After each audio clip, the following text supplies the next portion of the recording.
Hi, my name's Katherine and I work for RAL Space. I studied aerospace engineering at university, and then after that I went straight onto our graduate scheme, and I've been working as a spacecraft thermal engineer ever since.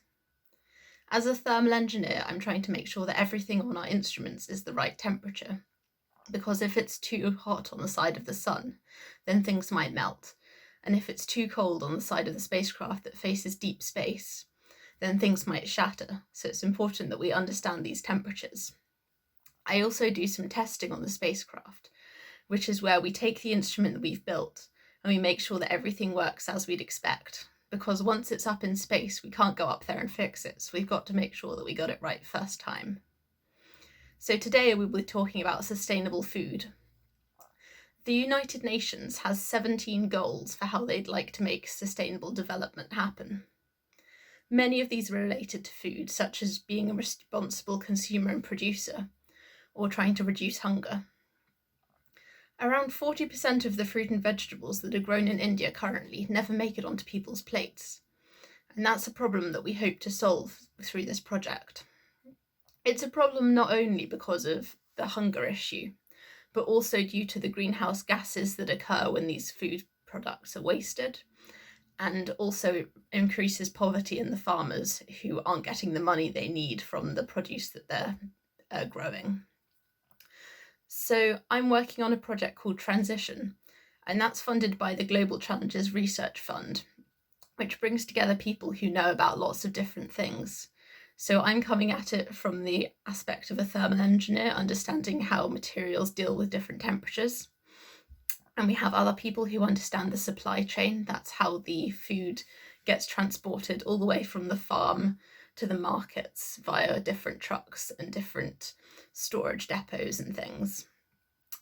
And we have people from the University of Sheffield who understand that. And then we have people in India itself who are working with farmers, who are working with the people who transport the food, who are working with the people who sell the food, in order to understand what the problem's actually like in India.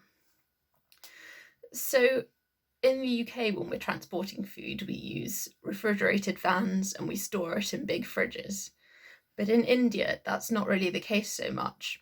So the fruit and vegetables are subjected to the heat of the Indian sun. And that's partly due to the cost of buying the fancy refrigerated vans or buying the big warehouses that are refrigerated. So in this project, we're looking to find simple solutions that people can actually use in order to try and reduce the waste of fruit and vegetables in India. So it may not be obvious why the space industry is linked to this. As a thermal engineer, I have to understand how materials react to heat inputs. So how well a material stores heat and how well the surface of a material reflects heat. The outside of a spacecraft is often covered in shiny foil, and that's to reflect the heat away.